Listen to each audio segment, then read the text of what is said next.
Un feliz sábado, hermanos y hermanas. Qué bueno ver la iglesia tan llena. Gloria a Dios. Quiero decir algo sobre el doctor Rico. Jorge. Tuve el privilegio de tener al pastor Rico como alumno, creo que fue por 3 años, si no me equivoco.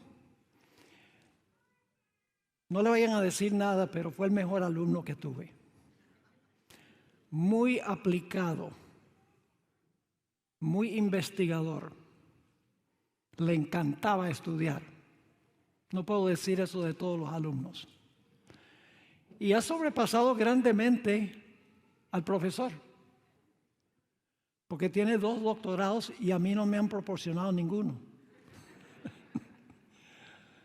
He apreciado mucho al pastor Rico a través de los años, no solamente por su capacidad académica, sino por el don de gentes que tiene y la humildad que manifiesta en su vida. Verdaderamente es un amigo. Y pues tenía que devolverle la flor. Bueno, el tiempo ha transcurrido. Yo no sé a qué horas ustedes salen de aquí. Pero me dicen que después del culto tenemos la comida que perece. Parece que hay un almuerzo hoy de camaradería. Así que no se preocupen por el reloj. Voy a necesitar un poco de tiempo para trazar el tema de hoy. No siempre me tendréis con vosotros. Antes de comenzar queremos orar. Padre Celestial, gracias te damos por el gran privilegio de encontrarnos como tu pueblo, creyentes, unidos, para tributarte la honra y la gloria y la alabanza que tú te mereces. Y para escuchar tu voz hablándonos por medio de tu palabra. Rogamos, Señor, que esa palabra no regrese a ti vacía, sino que haga el impacto para la cual la enviaste. Pedimos la presencia de tu Santo Espíritu para explicarnos tu santo libro. Te lo pedimos en el nombre y por los méritos de Jesús, nuestro Salvador. Amén. Durante el transcurso de esta semana hemos estado estudiando Mateo, el capítulo 24, primordialmente los versículos 1 al 31. Hemos cubierto anoche hasta el versículo 31, pero ahora vamos a regresar para estudiar los versículos 23 al 27. Y la pregunta que queremos contestar es: ¿cuándo va Satanás a procurar falsificar la segunda venida de Jesús y por qué? ¿Cuál es su objetivo en falsificar la segunda venida de Jesús o a tratar de falsificar la segunda venida de Jesús? ¿Y cuándo va a ocurrir ese evento? En la iglesia adventista hay 2 posiciones en cuanto a cuándo y por qué. Y en años recientes se ha despertado mucho el interés y la discusión sobre este punto. Algunos creen que la simulación de la segunda venida de Jesús por Satanás va a ocurrir antes de cerrarse la puerta de la gracia. Y dicen que el propósito es unir a todo el mundo para oponerse al pueblo de Dios. Otra posición dice que la falsificación o el intento de falsificar la segunda venida de Jesús ocurre después de cerrarse la puerta de la gracia, y el propósito no es unir al mundo, sino que el propósito es engañar a los escogidos. Personalmente, yo sostengo la segunda posición, de que la simulación de la segunda venida de Jesús por Satanás ocurre después del cierre de la puerta de la gracia Y el propósito no es unir al mundo en contra del pueblo de Dios. El propósito es engañar, si fuera posible, a los escogidos. Así que vamos a mirar este asunto. Ahora, hay dos pasajes en el Nuevo Testamento que describen la simulación de la segunda venida por Satanás. Uno de esos pasajes es el que hemos estado estudiando durante esta semana, Mateo 24, 23 al 27. Pero hay otro pasaje donde se describe el intento de Satanás de falsificar la segunda venida, y es segunda de Tesalonicenses 2 y el versículo 8 al 13. Y esta mañana vamos a mirar ambos de estos pasajes. Ahora, debo mencionarles lo que he mencionado anteriormente durante esta media semana, y es que Mateo 24 está en orden cronológico. Los eventos están en el orden en que van a ocurrir. Es decir, no es como Daniel Apocalipsis, donde menciona algo y luego entonces regresa históricamente a un punto y luego va adelante a otro punto. No, Mateo 24 está en estricto orden cronológico, el orden en que van a ocurrir los eventos uno tras otro. Y el argumento principal que apunta hacia eso es el uso de una palabra, la palabra tote en griego. Se traduce 9 veces entonces. Y según los léxicos, los expertos en el idioma griego, la palabra tote significa un evento que ocurre cronológicamente después de otro. Es decir, esto y entonces esto y luego lo otro. Es decir, la palabra se usa 9 veces en Mateo 24 y los pasajes paralelos de Marcos 13 y Lucas 21, y denota cómo van a ocurrir los eventos finales en su orden. Es interesante que la palabra tote aparece 160 veces en el Nuevo Testamento, y 90 de esas 160 están en Mateo. Y sin excepción, las 90 veces que aparece la palabra tote en el Evangelio según San Mateo, se refiere a un evento que ocurre después de otro. Sin excepción. Así que la palabra tote es uno de los argumentos más poderosos de que la falsificación de la segunda venida por Satanás va a ser después del cierre de la gracia. Porque el versículo 21 de Mateo habla de la gran tribulación. Y luego, versículo 21 y 22, y luego el versículo 23 al 27 habla de la falsificación de la segunda venida por Satanás. Es decir, que la falsificación viene durante la gran tribulación.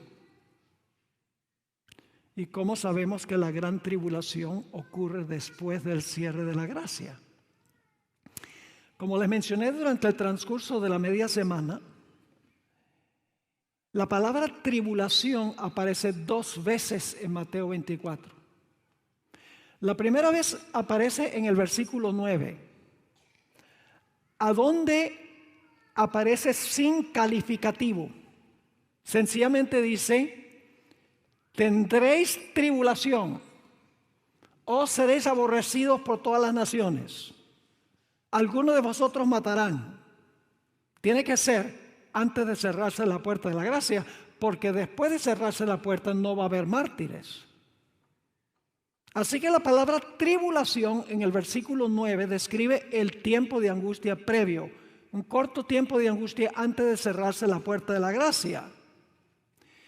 Pero cuando uno llega al versículo 21, ya no habla de tribulación sin calificativo, sino gran tribulación. Y dice en el versículo 22 que no ha habido ni habrá una tribulación peor que esa. Es la peor tribulación desde la creación. Dice ahí en Mateo 24, 21 y 22. Dice, ay de las que crían niños y de las que están embarazadas durante ese tiempo. Es decir, la gran tribulación es el gran tiempo de angustia. El tiempo de angustia de Jacob. Ahora vamos a leer Mateo 24 y el versículo 21 y 22 y luego vamos a leer dos pasajes paralelos. Mateo 24, 21 y 22. Porque habrá entonces, ahí está la palabra tote, porque habrá entonces gran tribulación, cual no la ha habido desde el principio del mundo hasta ahora, ni habrá. Y fíjense cuán terrible va a ser. Y si aquellos días no fuesen acortados, nadie sería salvo.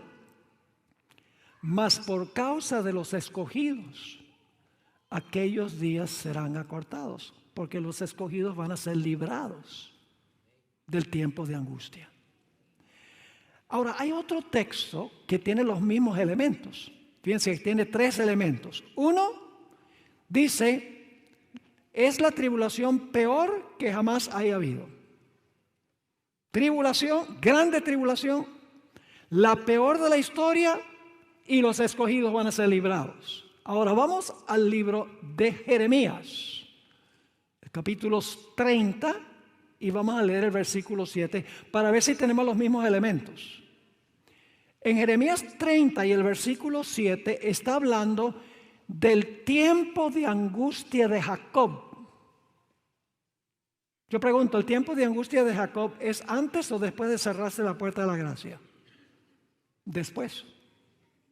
Lean nada más el capítulo sobre el tiempo de angustia en el conflicto de los siglos. Fíjense lo que dice allí. Jeremías 37. ¡Ah! ¡Cuán grande es aquel día! Tanto que no hay otro semejante a él. ¿Encontramos eso en Mateo 24? Un tiempo de angustia que no tiene semejante. Ya lo vimos. Tiempo de angustia. Esta es la tribulación. Tiempo de angustia. ¿Para quién? Para Jacob. Pero de ella será ¿qué? Librado. Fíjense los mismos elementos. Se usa la palabra grande para hablar de la angustia de Jacob. Dice que no ha habido un tiempo de angustia como este antes. Y dice que los fieles de Dios serán librados. Los mismos elementos de Mateo 24, 21 y 22. Ahora hay otro versículo que también tiene los mismos tres elementos. Daniel 12 y el versículo 1. Daniel 12 y el versículo 1. Y el contexto es, si leen al final del capítulo 11, van a ver que una entidad que se llama Rey del Norte, que es símbolo del papado, va a salir con la intención de destruir y aniquilar a los fieles de Dios. Y cuando parece que el Rey del Norte está por destruir al pueblo de Dios, sucede lo que dice el versículo 1 del capítulo 12. En aquel tiempo se levantará Miguel. ¿Quién es Miguel? El Miguel es el nombre que se le da a Jesús. Significa quién es como Dios. ¿Qué significa que Miguel se levanta? Esto lo mencioné anoche. Es una palabra que significa que Jesús comienza a gobernar sobre su pueblo. No en la tierra. Jesús recibe su reino en el cielo antes de venir a reclamarlo en la tierra. Legalmente en el cielo se hace el juicio investigador, y el propósito del juicio investigador antes de la segunda venida es Dios demostrar quiénes son súbditos de su reino. Y cuando termina el juicio, el reino de Cristo está completo, porque ya se ha demostrado quiénes son súbditos de su reino. Así que cuando dice se levantará Miguel, significa que Jesús va a comenzar a reinar, porque el juicio investigador ha demostrado quiénes son miembros de su reino. Su reino está completo, en otras palabras. Estaba hablando del cierre de la gracia. En aquel tiempo se levantará Miguel. ¿Y por qué se va a levantar? El gran príncipe que está de parte de los hijos de tu pueblo. Y ahora escuchen, ¿y será qué cosa? Tiempo de angustia. ¿Ya vimos eso en los versículos anteriores? Tiempo de angustia. ¿Cuál nunca fue? Desde que hubo gente hasta entonces. ¿Vimos eso en Jeremías y en Mateo? Sí. Y ahora viene el tercer elemento. Pero en aquel tiempo será ¿qué? Libertado tu pueblo. Todos los que se hallen escritos en el libro. Los mismos elementos en los tres pasajes. Mateo 24, 21 y 22. Jeremías 30 y el versículo 7. Volveremos a ese versículo más adelante. Y Daniel el capítulo 12 y el versículo 1. Están describiendo lo que va a ocurrir después de cerrarse la puerta de la gracia. El tiempo de angustia, la gran tribulación, en otras palabras. La hermana White escribió en El conflicto de los siglos, página 599, cuando termina el juicio investigador en el cielo, cada caso ha sido fallado para vida o para muerte. Cristo ha hecho propiciación por su pueblo y borrado sus pecados. El número de los súbditos de su reino está completo, porque el juicio ha demostrado quién es súbdito.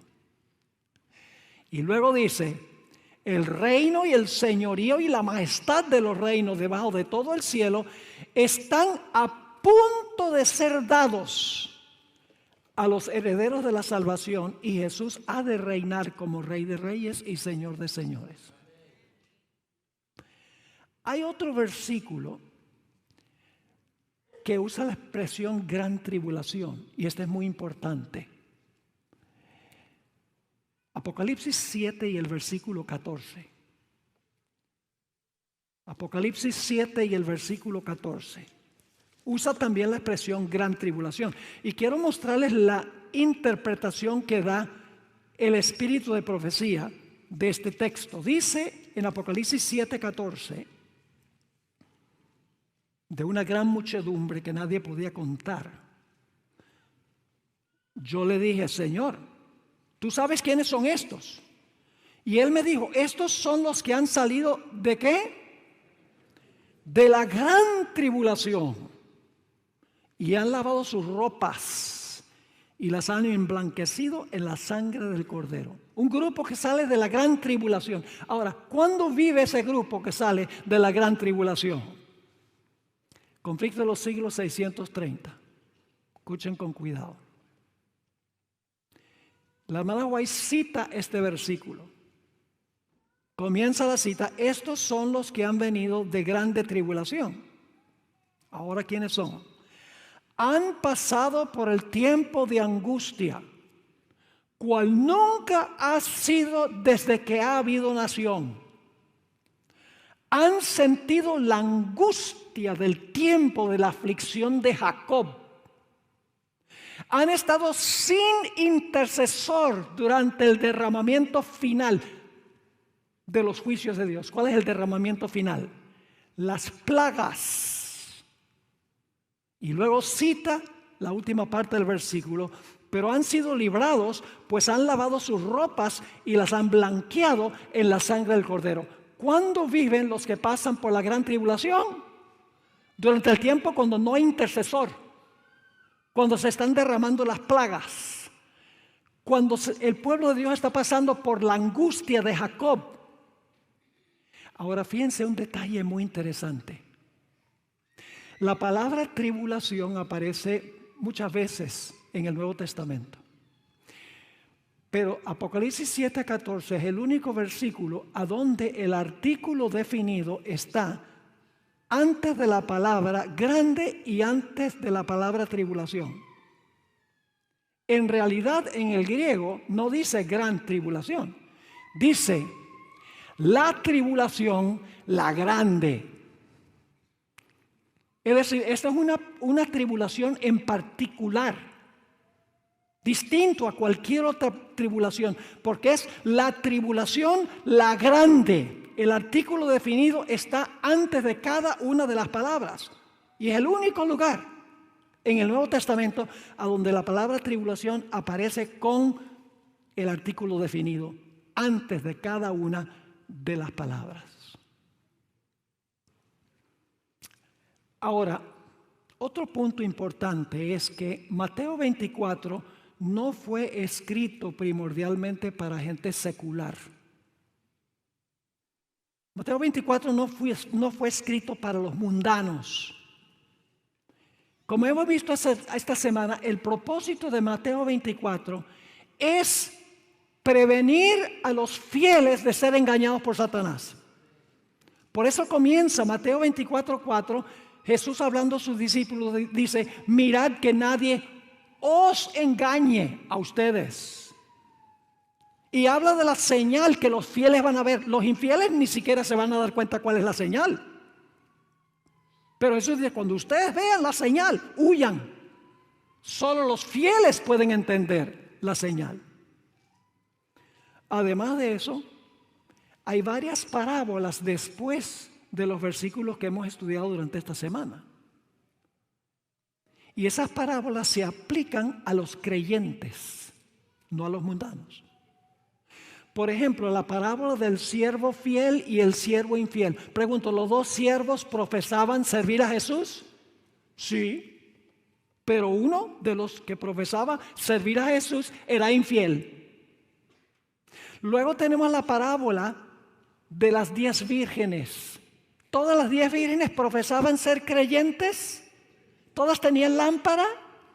Todas tenían cierta medida de aceite. Sí. Y luego está la parábola de los talentos. Los talentos que Cristo le da a los miembros de la iglesia, a los creyentes. Algunos usan los talentos que Dios le dio, otros lo entierran. Esa parábola tiene que ver con los creyentes. Y luego viene la parábola de los corderos y los cabritos, también para los creyentes. ¿Cuándo te vimos hambriento? ¿Cuándo te vimos sediento? ¿Cuándo te vimos en la cárcel y no te visitamos?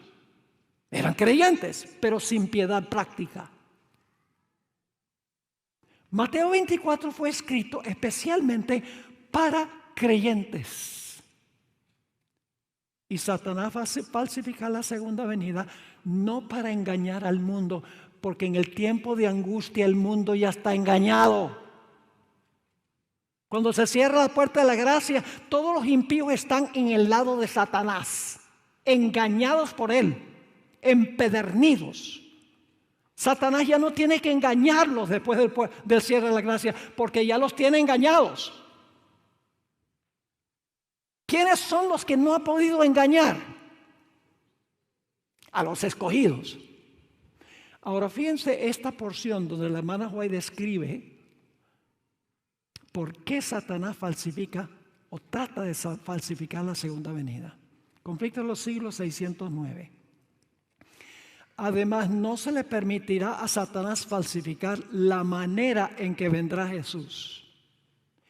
El Salvador le ha advertido a su pueblo contra este engaño. ¿A quiénes le ha advertido? A su pueblo contra este engaño. Y predijo claramente cómo será su segundo advenimiento. Y luego cita Mateo 24. Porque se levantarán falsos cristos y falsos profetas y darán señales grandes y prodigios, de tal manera que engañarán, si es posible, aún a los mundanos. ¿A quiénes? Aún a los escogidos. propósito de Satanás es engañar a los escogidos, no unir al mundo. ¿Saben lo que va a unir al mundo? Los desastres. Esto lo estudiamos. Cuando las cosas se pongan bien mal, y ustedes piensan que están mal ahora, no han visto nada. En Mateo 24, 6 y 7 dice, guerras y rumores de guerra, nación contra nación, reino contra reino, pestilencias, hambres, terremotos, alborotos en la sociedad. La hermana White dice que estos desastres serán cada vez más frecuentes y desastrosos. Y luego dice que para salvar al planeta, el mundo se va a unir. No es la ley dominical la que une el mundo, son los desastres. Y lo que se está hablando ahora del cambio climático, yo no soy sensacionalista, yo no saco de los periódicos toda cosita y le hago una aplicación. Pero en Mateo 24 dice claramente que cuando los desastres vengan en la sociedad y en la naturaleza, el siguiente versículo dice, viene la persecución contra el pueblo de Dios. Ese es el objetivo final de Satanás. Es causar todos estos desastres para que finalmente digan, al menos que nos unamos, la civilización va a desaparecer. Eso es lo que va a unir al mundo, no la ley dominical. Sigue la cita. Porque se levantarán falsos cristos, falsos profetas, darán señales grandes y prodigios, de tal manera que engañarán, si es posible, aún a los escogidos. Así que si os dijeren, Jesús está hablando a sus discípulos, si os dijeren, he aquí, en el desierto está, no salgáis, he aquí en las cámaras, no creáis, porque como el relámpago que sale del oriente y se muestra hasta el occidente, así será también la venida del Hijo del Hombre. Está citando Mateo 24. Ahora vamos al otro pasaje que habla de la falsificación y luego vamos a regresar a Mateo 24. Segunda de Tesalonicenses, el capítulo 2. Segunda de Tesalonicenses, el capítulo 2. Ahora, yo estoy tratando de sintetizar 160 páginas en un sermón de 1 hora. Porque yo escribí todo esto recientemente para el congreso anual que nosotros tenemos del ministerio. Así que estoy solamente dando los puntales. Si ustedes quieren, está en inglés, estoy en el proceso de traducirlo, pero si ustedes leen inglés y quieren una copia, denme su correo electrónico. Yo les mando las 160 páginas que he escrito, donde está todo ampliado. No solamente los puntales que estoy presentando acá. Los primeros 7 versículos de 2 de Tesalonicenses 2 están hablando del papado, que se sienta en el templo de Dios haciéndose parecer Dios. Los primeros 7 versículos se aplican al sistema papal, el hombre de pecado. Pero luego, en el versículo 7 dice que uno que detiene es quitado del medio. Y entonces se manifiesta Satanás falsificando la segunda venida. Así que los versículos 1 a 7 está hablando del sistema papal. A partir del versículo 8, ahora va a hablar de Satanás falsificando la segunda venida. Y ustedes dicen, ¿cómo sabemos eso? Pues tenemos que leer 2 de Tesalonicenses, el capítulo 2 y el versículo 8 al 12. Pero antes de eso, déjenme leerles una cita del Espíritu de Profecía. Primeros Escritos, página 280. Yo pregunto, ¿qué es lo que detiene que este mundo pierda completamente el control? ¿Qué es lo que detiene? ¿Qué es lo que impide que el mundo esté completamente fuera de control? El Espíritu Santo.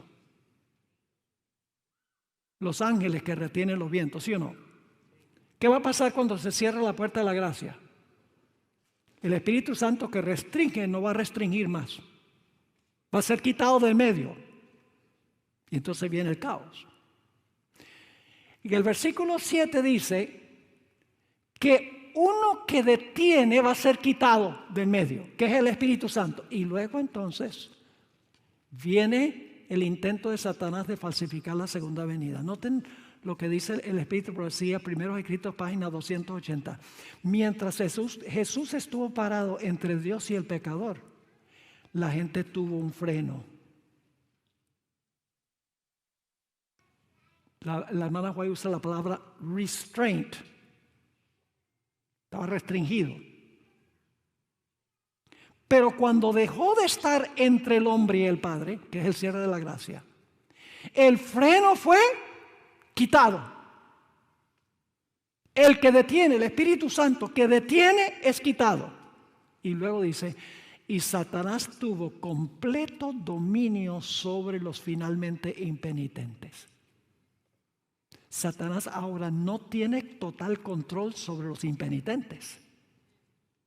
Pero cuando se quita el freno, cuando se retira el Espíritu Santo que restringe ahora, la hermana White dice que habrá una escena de contienda que la pluma más fértil no puede describir. Imagínense un mundo, hermanos y hermanas, donde Satanás tiene total control sobre los impenitentes. No podemos imaginar cómo va a ser. Así que los versículos 8 al 12 están hablando de cuando se ha quitado el que detiene, el Espíritu Santo que restringe, que impide que Satanás tenga total control.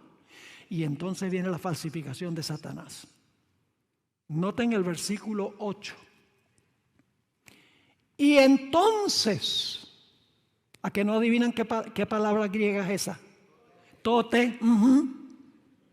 Primero 7 versículos, el sistema papal. Y luego dice, entonces, lo próximo que viene, se manifestará. Ahora voy a ir despacio aquí porque hay muchos conceptos que hay que compartir. Se manifestará. Esa palabra manifestará se usa en 2 Tesalonicenses 1:7 para describir la segunda venida de Jesús. La mismita palabra se usa para la segunda venida de Jesús. Solo que aquí está hablando ¿de quién? De Satanás. Y entonces se manifestará, es la palabra apocalipto, o apocalipto mejor. ¿Y quién se va a manifestar? Aquel inicuo. ¿Quién es ese? Satanás. La palabra inicuo no es una buena traducción. Es la mismita palabra que se traduce en 1 Juan 3:4, transgresión de la ley. Es decir, se va a manifestar una palabra que se usa también para la segunda venida de Jesús. Entonces se manifestará aquel transgresor de la ley. ¿Quién es ese? Satanás. A quien el Señor consumirá con el espíritu de su boca y destruirá con el resplandor de su venida. Ahora es interesante, la palabra venida allí es la palabra parusía. También se usa para la segunda venida de Jesús. Y eso es importante, porque luego en el siguiente versículo dice, aquel inicuo cuya parusía es por obra de Satanás. Va a ser destruido a la parusía de Jesús, pero dice que el inicuo también tiene su ¿qué? También tiene su parusía antes que sea destruido. Aquel inicuo, transgresor de la ley, cuyo advenimiento, cuya parusía es por obra de ¿quién? De Satanás, con gran poder, señales y milagros mentirosos. Solo hay un versículo más a donde aparecen esas idénticas 3 palabras griegas. Hechos 2:22, donde habla de los milagros que hizo Jesús. Es decir, que el inicuo va a hacer las señales que hizo Jesús mientras estuvo en la tierra. Así que dice, aquel inicuo cuyo advenimiento, cuya parusía es por obra de Satanás, con gran poder y señales y milagros mentirosos, y con todo engaño de iniquidad para los que se pierden. ¿Y por qué se pierden? Por cuanto no recibieron. ¿En qué tiempo está ese verbo? ¿En qué tiempo? Pasado, muy bien. Por cuanto no recibieron el amor de la verdad para ser ¿qué? Salvos. Y por esto, por no haber recibido el amor de la verdad. Por eso, ¿qué va a hacer Dios? Dios les envía un poder engañoso. ¿Por qué es que Dios permite que Satanás falsifique la segunda venida? Porque los impíos no amaron la verdad. No aceptaron el mensaje del fuerte clamor bajo el poder de la lluvia tardía. Por eso, kai diatuto en griego, porque no recibieron el amor de la verdad, Dios les va a enviar un poder engañoso. No significa que Dios lo hace, sino que Dios lo permite. Para que crean la mentira. Eso es importante, tiene el artículo definido. La mentira, a fin de que sean condenados todos los que no creyeron a la verdad, sino que se complacieron en la injusticia. Ahora, permítame resumir los puntos principales de este pasaje. En primer lugar, el uso de la palabra tote significa que la falsificación de Satanás viene después que el papado se levanta al poder. En segundo lugar, a Satanás se le describe como el transgresor de la ley, que significa que de alguna manera está promoviendo la transgresión de la ley. Y en este caso, ¿cuál mandamiento especialmente? El cuarto mandamiento del sábado. Además, se usan dos palabras que se usan para la segunda venida para describir la falsa venida de Satanás. La palabra parusía y la palabra apocalipto, de donde viene la palabra apocalipsis. Además de eso, va a duplicar los milagros que hizo Jesús. Las mismas tres palabras se usan. Y porque no recibieron el amor de la verdad, Dios les va a mandar este engaño que es la falsificación de la segunda venida. Cuando dice que Dios lo hace, significa que Dios lo permite. Y hay otro punto importante. Y es cuando dice aquí, hermanos y hermanas, cuando dice, a fin de que sean condenados todos los que no creyeron la verdad, más bien creyeron la mentira. La palabra mentira tiene el artículo definido la, que significa que esta es una mentira en particular. ¿Cuál es la mentira en este punto? ¿Cuál es la mentira que Satanás quiere que la gente crea? Que Él es ¿quién? Que Él es Cristo. Ahora quiero leerles de Eventos de los Últimos Días, página 172. No sé si están captando esto. No recibieron el amor de la verdad y por eso es que Dios permite que Satanás falsifique la segunda venida. ¿También? Fíjese que la hermana White entendió esto. Evento de los Últimos Días, página 172. Al acercarse la segunda aparición de nuestro Señor Jesucristo, instrumentos satánicos son impulsados desde abajo. Satanás no solo aparecerá como un ser humano, sino que personificará o simulará a Jesucristo. Ahora escuchen bien. Y el mundo que ha rechazado la verdad lo recibirá como Señor de señores y Rey de reyes. ¿Ven la secuencia? Es decir, acepta la falsificación porque primero ¿qué? Rechazaron la verdad. Ahora, otro punto importante. Hay dos conceptos que aparecen repetidas veces en los escritos del Espíritu de Profecía. Y esos conceptos son que durante el tiempo de angustia, después del cierre de gracia, el pueblo de Dios va a estar clamando para que Dios los libre. Día y noche, los escogidos van a estar clamando a Dios para que Dios los libre de las manos de sus enemigos. ¿Saben de dónde viene este concepto de que el pueblo de Dios va a estar clamando para que Dios los libre? ¿Los libre de qué? Del odio de los impíos.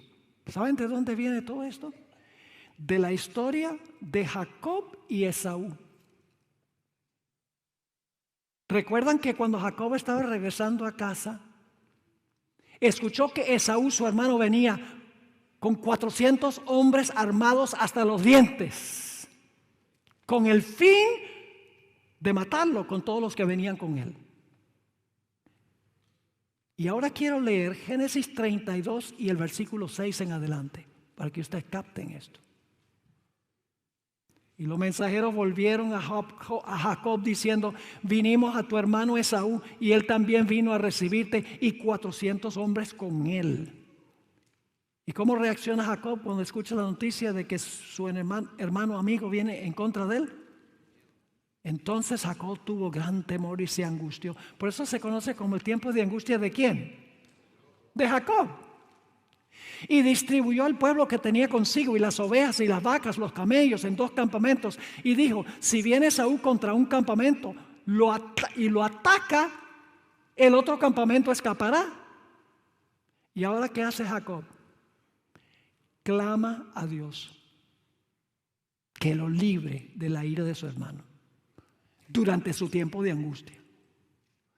Y dijo Jacob, versículo 9: Dios de mi padre Abraham y Dios de mi padre Isaac, Jehová que me dijiste: vuélvete a tu tierra y a tu parentela, y yo te haré bien.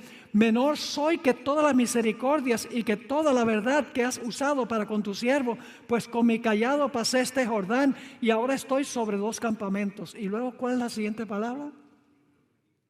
Líbrame ahora de la mano de mi hermano, de la mano de Saúl, porque le temo no venga acaso y me hiera la madre con los hijos.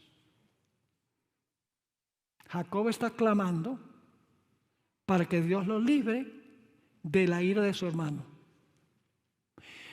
Durante el tiempo de angustia final, el pueblo de Dios va a estar clamando a Dios para que los libre de sus enemigos que los quieren destruir.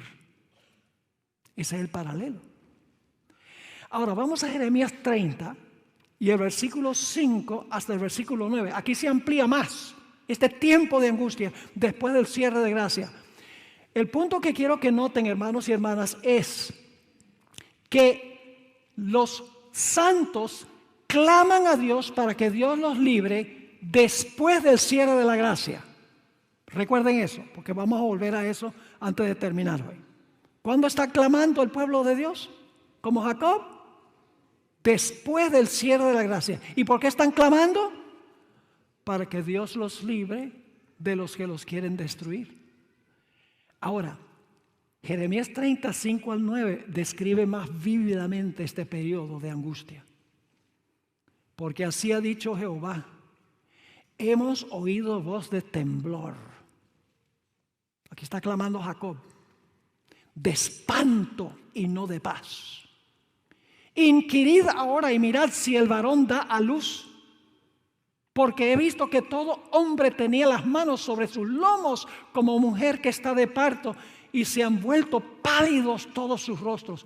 ¿Pueden imaginarse cómo es este tiempo de angustia? Que los hombres están como una mujer en parto, con dolores, angustiados, temerosos. Y luego dice: cuán grande es aquel día, tanto que no hay otro semejante a él. Tiempo de angustia para Jacob, pero de ella será ¿qué? Liberado. Ven ahí clamando a Dios, y luego ¿qué hace Dios? Dios lo libra. Ahora la hermana White tomó esto y lo aplicó a la generación final, porque cuando esto fue escrito por Jeremías, ya Jacob estaba muerto y descompuesto. Es decir, que aquí Jacob es símbolo del pueblo de Israel, del pueblo de Dios. Fíjense lo que Elena White escribió en la página 36 de Primeros Escritos.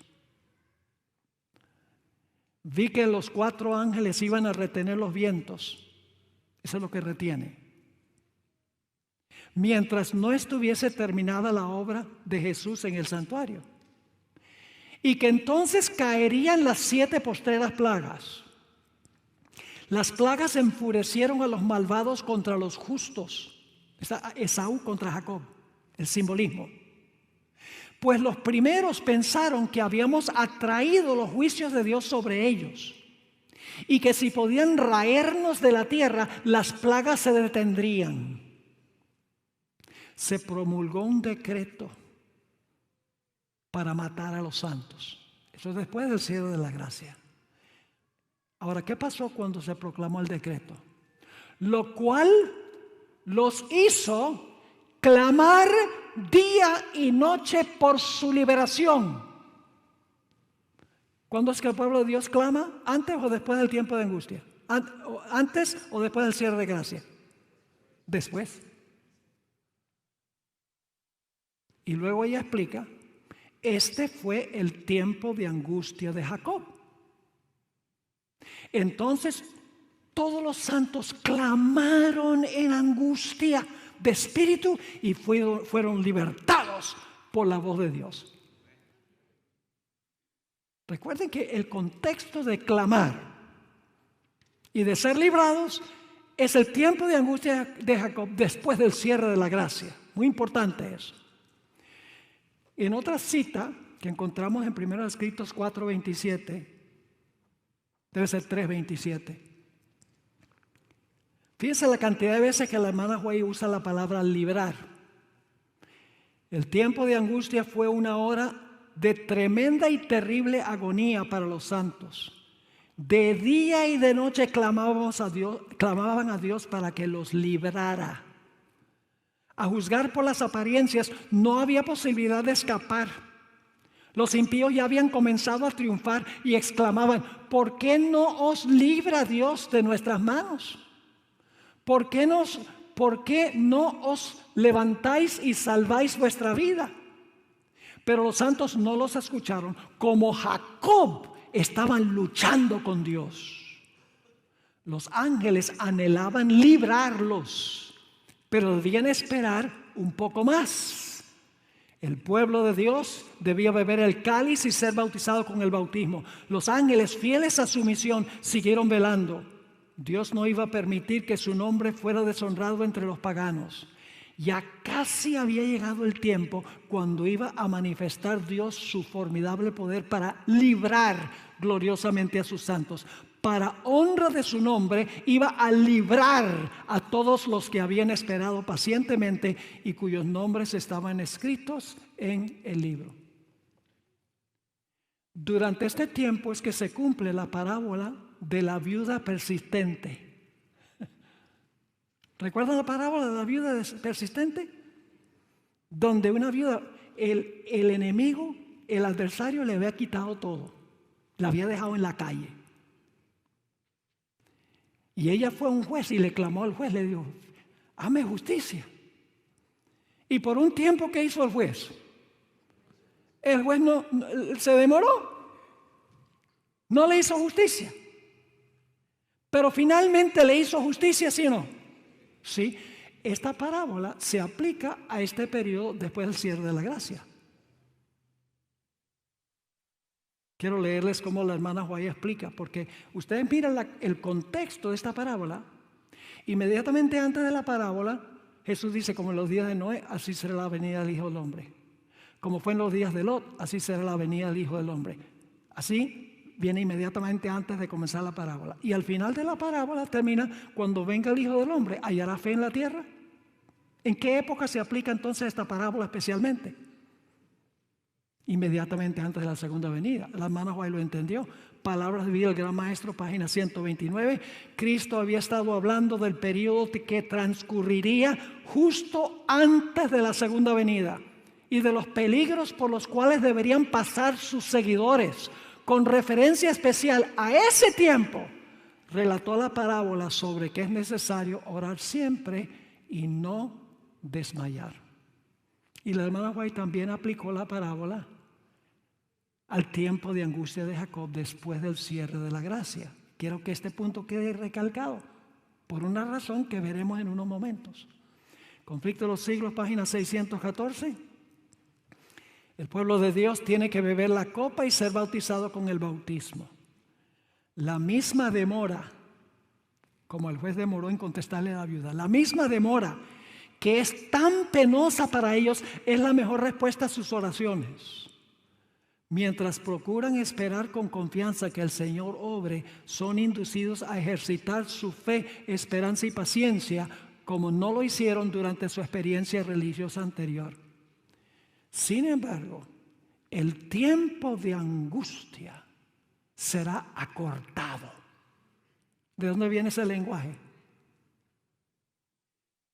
En Mateo dice, la gran tribulación será acortada. Aquí la hermana White dice que el tiempo de angustia será acortado por amor de los escogidos.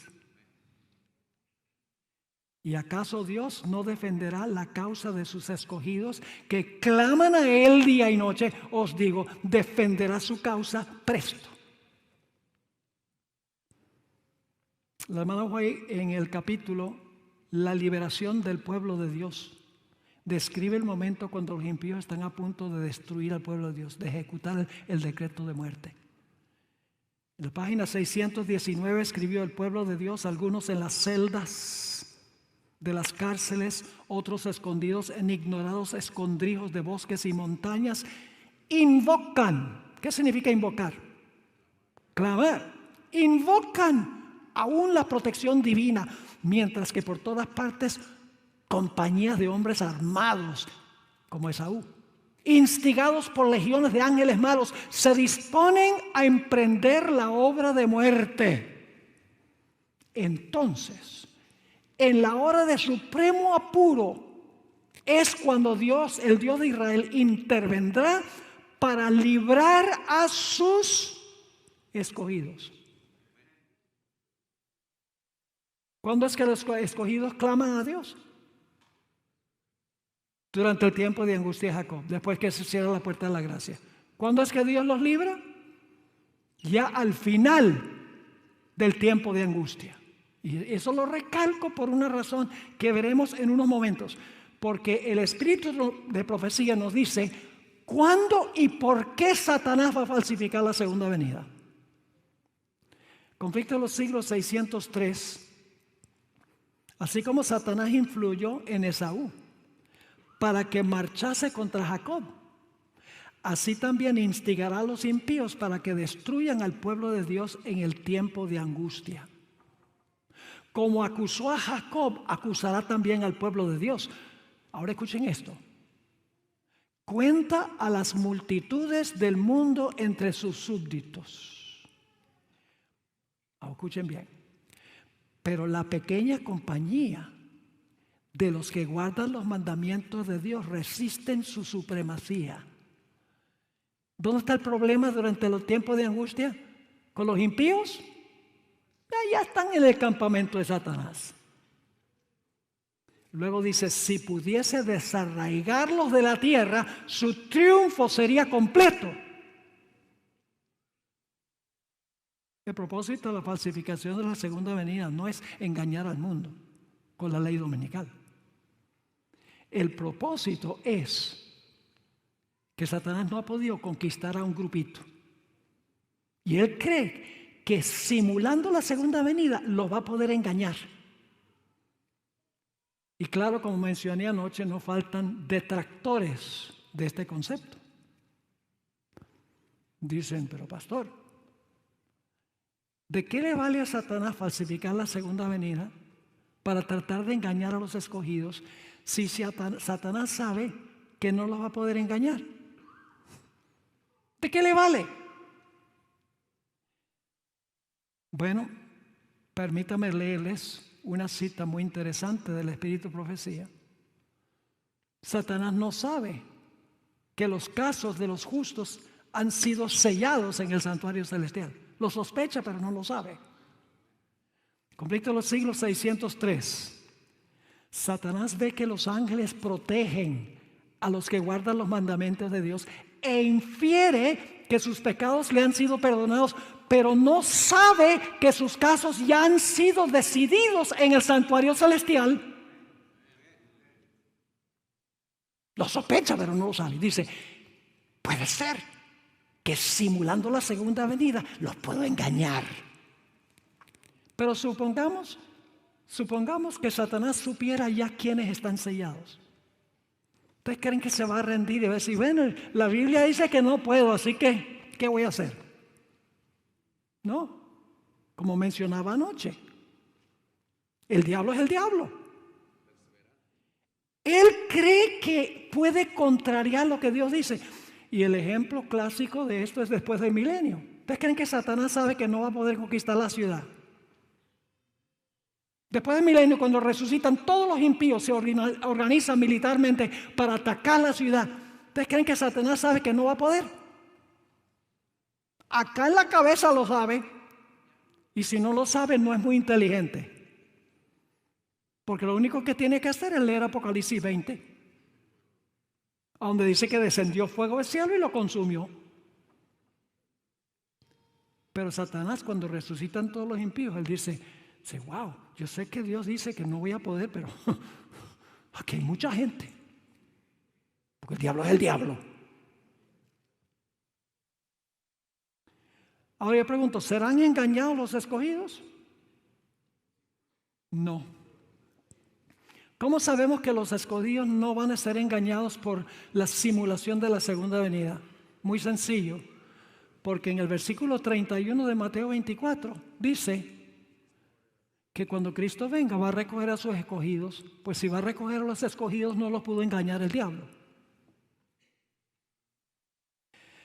Ahora, anoche mencioné que el libro Eventos de los Últimos Días ha ubicado mal el momento cuando Satanás va a simular la segunda venida. Yo tengo que mandarle este estudio al Centro de Investigación White para que pongan ese capítulo en orden. Porque el libro de Eventos de los Últimos Días da toda la secuencia de eventos finales en orden cronológico, pero escuchen bien.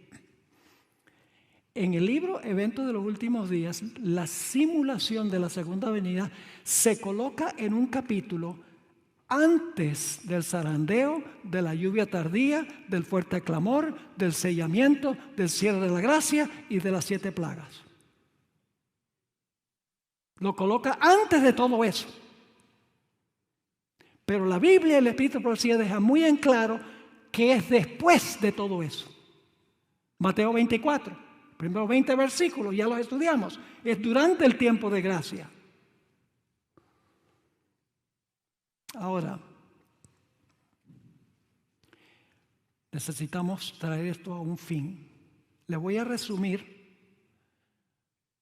lo que dice el Espíritu Profecía en cuanto a la falsificación de la segunda venida. Solo se lo voy a resumir. Está en el Conflicto de los Siglos, página 609. Dice, el acto capital que coronará el gran drama del engaño.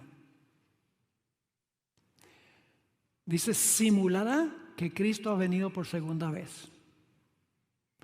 Lo describe como un ser majestuoso de un brillo deslumbrador, parecido a la descripción que da Juan de Jesús en Apocalipsis el capítulo 1. Dice ella, la gloria que le rodee superará cuanto hayan visto los ojos de los mortales.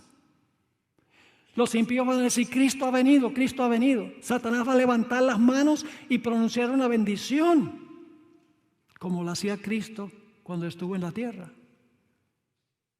Va a sanar las dolencias del pueblo. Su voz va a ser suave y acompasada, llena de melodía. Y va a enunciar algunas de las verdades celestiales y llenas de gracia que pronunciaba Jesús cuando estuvo en la tierra. Y luego asegura haber cambiado el día de reposo del sábado al domingo. Y acusará a los que no acepten eso de blasfemia. La hermana White dice, es el engaño más poderoso y que resulta casi irresistible. Y luego dice, los fieles no serán engañados porque conocen las Escrituras.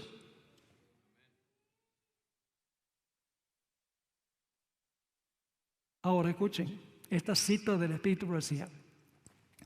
Hay 3 lugares a donde la hermana White describe la simulación de la segunda venida por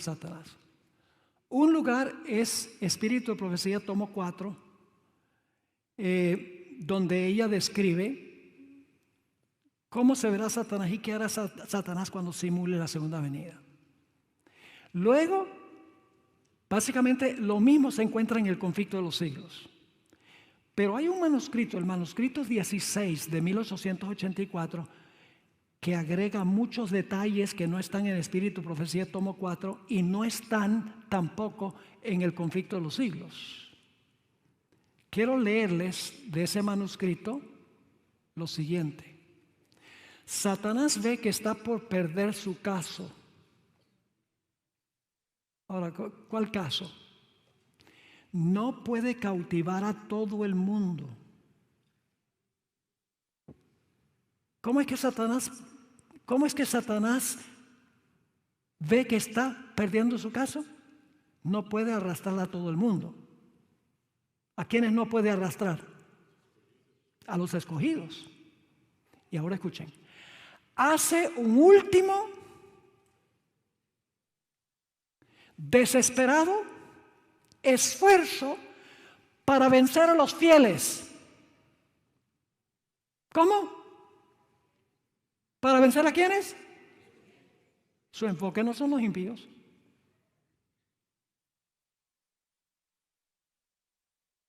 Por medio del engaño. Hace esto simulando que es Cristo. Hace esto haciéndose pasar por Cristo. Se viste con manto de realeza que el apóstol Juan describió con precisión. Tiene poder para hacer esto. Se aparecerá a sus seguidores engañados, el mundo cristiano, que no recibieron el amor de la verdad.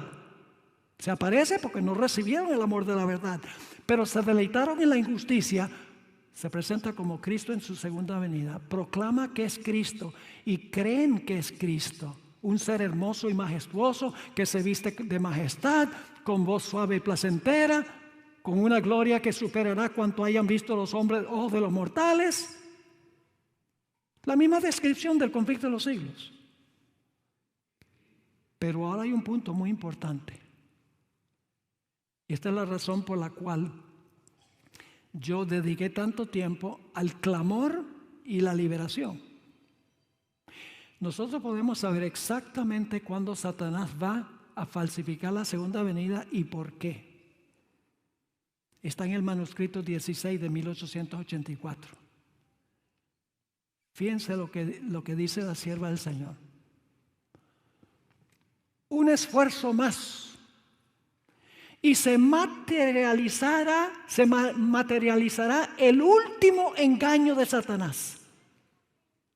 La simulación de la segunda venida es ¿cuál engaño de Satanás? El último.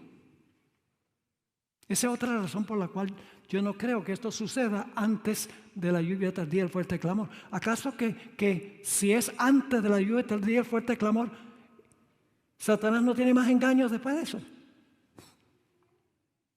Que tiene muchos engaños más. Un esfuerzo más y se materializará el último engaño de Satanás. Ahora escuchen esto. Él oye el incesante ruego de que Cristo venga para que los libre. ¿Qué es lo que oye Satanás? El incesante ruego de los escogidos para que Cristo venga que los libre. Escuchen, su última estrategia es personificar a Cristo y hacer que los escogidos piensen que sus oraciones han sido contestadas. ¿Captando? ¿Cuándo es que Satanás falsifica la segunda venida? Poco antes que Jesús regrese.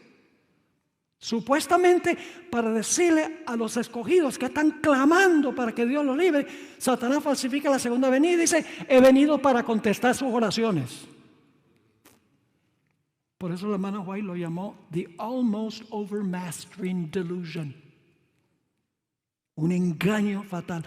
Y en este manuscrito 16, los mismos detalles que están en el conflicto de los siglos y Espíritu de Profecía, tomo 4, están. Solo que tiene mucha información adicional valiosísima. para complementar lo que está en el conflicto de los siglos y el tomo 4 de Espíritu y Profecía. Ahora, les voy a mencionar brevemente la terminología que usa la hermana White para la falsificación de la segunda venida por Satanás. Ella dice que es un último y desesperado esfuerzo para vencer a los fieles. Dice, es su última estratagema. Es un esfuerzo más, es su último gran acto, su última estrategia. No puede ser antes de la lluvia tardía y el fuerte clamor. Porque después de eso Satanás tiene muchos engaños más. Hasta durante el tiempo de angustia procura engañar a los fieles de Dios. Dice que es el acto que coronará la culminación de sus engaños. Ahora, un punto más y ya terminamos. ¿Está quedando claro? Bueno, para un manojo de gente sí. Quiero mencionarle algo sobre 3 capítulos al final del conflicto de los siglos. El mensaje final de Dios, página 589 a 597. El tiempo de angustia, que es la página 599 a la 616. Y el capítulo La liberación del pueblo de Dios, en la página 619 a la página 633. Ahora fíjense qué interesante esto. En el capítulo El mensaje final de Dios, todos los detalles de Mateo 24, 4 al 20 aparecen. En ese capítulo, antes del capítulo sobre el tiempo de angustia, habla de la lluvia tardía, del fuerte clamor, de la salida de la gente de Babilonia, de falsos profetas que tratan de engañar a la gente. Habla de cómo tendremos que comparecer ante tribunales. Habla sobre el pequeño tiempo de angustia, sobre el hecho de que nuestros familiares se van a lanzar contra nosotros. Habla de la apostasía de muchos en la iglesia que van a tropezar. Habla de la gran prueba final, la abominación desoladora. Todo lo que está en Mateo, el capítulo 24, versículo 4 al 20, está en el capítulo El mensaje final de Dios. Ampliamente comentado.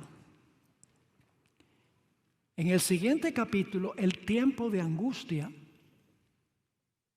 el capítulo empieza describiendo que se cierra la puerta a la gracia. En la página 599 dice, cuando termina el mensaje del tercer ángel, la misericordia divina no intercederá más por los habitantes culpables de la tierra. Esa es la página 599. ¿Saben a dónde está, dónde comenta la hermana Joel la falsificación de la segunda venida? En la página 609. Es el capítulo sobre el tiempo de angustia. Empieces con el cierre de la gracia y luego más adelante del capítulo habla de la falsificación de la segunda venida. Claramente es después que se cierra la puerta de la gracia durante el tiempo de angustia. Y luego el siguiente capítulo se titula La liberación del pueblo de Dios, que es el conflicto de los siglos 619 al 633. Traté de resumir decenas de páginas con los puntos más importantes. Ahora ustedes pensarán, ¿y por qué es importante saber esto? Si no fuera importante, Jesús no lo hubiera enseñado. ¿De acuerdo? Si no es importante, Jesús no hubiera dedicado todos esos versículos para hablar de esto.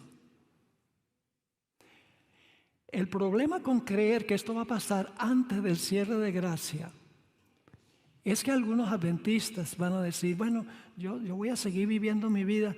Entonces cuando yo vea que Satanás falsifica la segunda venida, como yo sé que que Cristo no va a caminar en la tierra,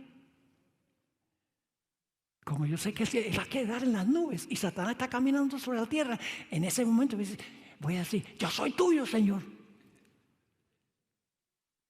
Pero si es después del cierre de la gracia, es demasiado tarde.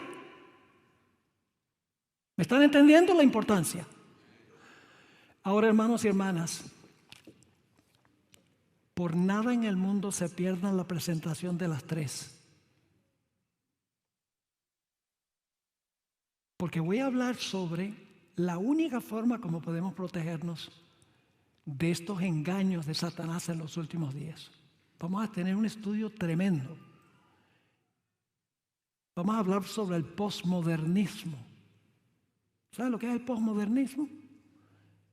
Que la norma del bien y del mal está dentro de nosotros. Nosotros mismos determinamos qué es bueno y qué es malo, qué es verdad y qué es error. No necesitamos que Dios nos diga lo que nos salga. Inclusive algunos van al extremo que si se les pregunta, bueno, ¿y qué si tú piensas que 2 más 2 es igual 5? Pues si tú piensas que es 5, no hay problema, es 5. Hasta ese extremo han llegado algunos, de que la verdad es subjetiva y no objetiva. Y de esa manera Satanás va a engañar a la mayoría de los adventistas, dice el Espíritu de Profecía. La mayoría nos va a abandonar. Dios quiere que nosotros no estemos en ese grupo. Padre Celestial, gracias te damos por la claridad con que tú presentas todas estas cosas. Gracias porque nos has dicho cuándo y por qué va a pasar esto. Para que si nosotros estamos vivos en ese momento, podemos permanecer fieles a ti. Gracias por haber estado con nosotros. Toma lo que hemos estudiado, grábalo en nuestra mente y nuestros corazones. Nos consagramos a ti sin reservas. Gracias por escucharnos, porque te lo pedimos en el nombre de Jesús. Amén. Amén.